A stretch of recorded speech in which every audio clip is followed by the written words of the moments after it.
C'est l'heure du rendez-vous avec vos experts Serre France Maine-et-Loire sur Oxygène Radio. Nouveau rendez-vous avec le Serre France 49. On va retrouver Michel Besançon, directeur adjoint au Serre France. Bonjour Michel. Bonjour Laurent. Alors, je ne me trompe pas si je vous dis que la semaine a été chargée?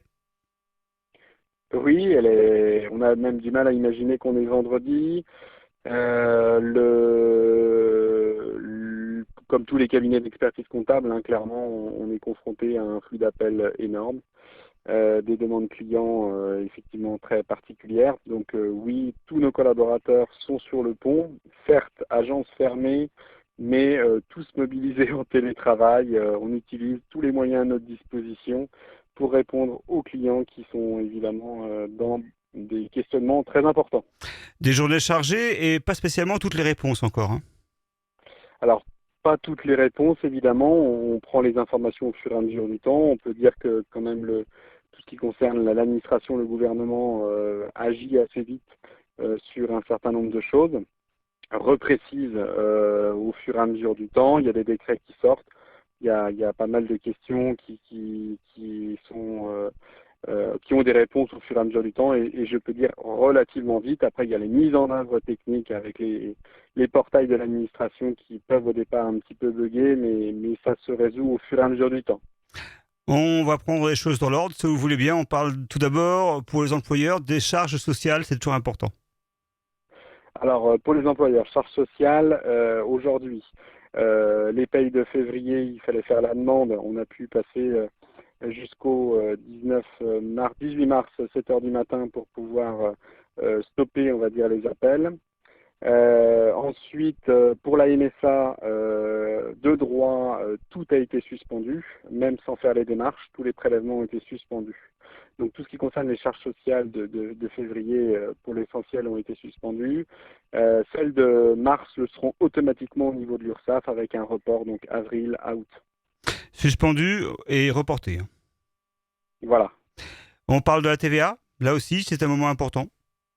Oui, alors la TVA, le ministre du Budget Darmanin en a reparlé. Il a précisé que c'était pas un impôt, que c'était une collecte, on va dire, pour le compte de l'État et que la TVA était due et qu'elle ne devait pas être mise à zéro pour les entrepreneurs qui devaient reverser de la TVA. Donc la TVA et aussi le versement du prélèvement à la source par les employeurs, ces deux, on va dire, prélèvements-là, ne sont pas du tout modifiés aujourd'hui en l'état actuel des textes et ça a été réaffirmé récemment par le gouvernement, même si de nombreuses demandes vont en ce sens.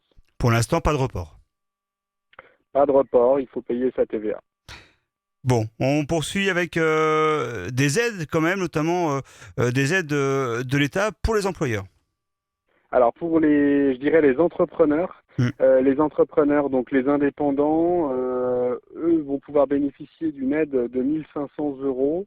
Cette aide de 1 500 euros sera à faire auprès de ce qu'on appelle la DGFiP, la Direction des Finances Publiques, donc de se rendre sur leur portail. Si vous pouvez justifier d'une baisse de chiffre d'affaires entre mars 2019 et mars 2020, d'une baisse donc de 70%. Donc pour toutes les entreprises qui auront fermé, évidemment, on va rentrer dans les clous. Et donc cette demande, évidemment, est à réaliser, à mon avis, très rapidement. On parle dorénavant de chômage et d'allègement pour les chômeurs en fin de droit. Alors pour les salariés, effectivement, en fin de droit qui n'allaient plus percevoir leurs aides, cela a été prolongé. Donc il y a un décret qui est sorti ce jour ou hier pour dire que les chômeurs en fin de droit vont pouvoir bénéficier d'une prolongation compte tenu des obligations de confinement et de la difficulté de pouvoir rechercher un emploi. On en parle peu, mais évidemment, tout cela va toucher un peu aussi le monde agricole. Alors le monde agricole au sens large est probablement un petit peu moins touché, mais très sollicité pour produire, donc avec eux des problématiques qui vont se retrouver peut-être auprès de leurs fournisseurs, enfin des personnes, des industriels qui achètent leur production. puisque eux-mêmes risquent d'être amenés à devoir fermer des activités. Donc on leur demande d'un côté de produire et de l'autre côté, on reçoit des informations de certains, on va dire, industriels comme quoi ils risquent de fermer et donc de ne plus pouvoir collecter. Donc c'est quand même inquiétant à ce niveau-là.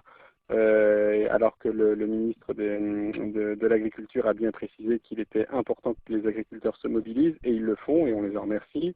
Mais effectivement, peut-être un petit peu moins impacté sur les productions, on va dire, connues, mais des secteurs sont touchés de manière très très importante, l'horticulture, la floriculture d'une manière générale.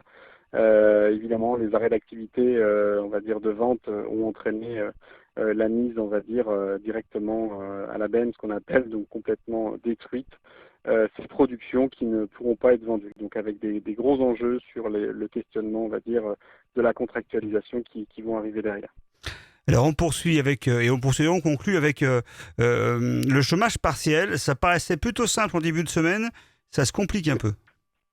C'est ça se complique et ce qu'on peut dire, c'est que il y a une forme effectivement de, je vais pas parler de menace, mais de dire que les entreprises, en tout cas le gouvernement communique sur le fait qu'elles n'auraient peut-être pas dû fermer aussi rapidement et de manière si brutale, ce qui entraîne des conséquences économiques lourdes et d'utiliser le chômage partiel. Effectivement, le chômage partiel est un dispositif connu depuis longtemps et normalement une entreprise doit tout mettre en œuvre pour l'éviter. Et donc, l'une des modalités que l'on peut conseiller en tout cas à mettre en œuvre, on sait que l'employeur ne peut pas obliger un salarié à prendre ses congés, mais il semblerait que des décrets sortent pour pouvoir dans un premier temps solder tous les congés ou tout ou partie en tout cas de certains congés, prouvant que l'entrepreneur a bien mis en œuvre tous les dispositifs qui permettent d'éviter le chômage partiel, c'est-à-dire avec les congés payés, le salarié est effectivement payé à 100% et au moment de la reprise d'activité, le salarié se consacrera lui à l'activité, l'entreprise pourra donc reprendre l'activité. Donc c'est un vrai débat du moment. Je ne pense pas forcément que ça va être appliqué de manière généralisée, mais j'encourage en tout cas les entrepreneurs à réfléchir avec leurs salariés entre le maintien d'activité, la prise de congé, le chômage partiel, de mesurer tous les enjeux et ils sont nombreux et effectivement il demeure quand même une petite incertitude sur la mise en œuvre réelle par la directe de l'indemnisation du chômage partiel. Donc point de vigilance, c'est pas parce que vous aurez fait la demande que vous serez forcément indemnisé. Rassurons-nous aussi, c'est pas parce que vous n'aurez pas fait de congé que vous n'en aurez pas, mais prêtez attention, j'ai envie de dire, d'une manière générale, à la mise en œuvre un petit peu rapide du chômage partiel.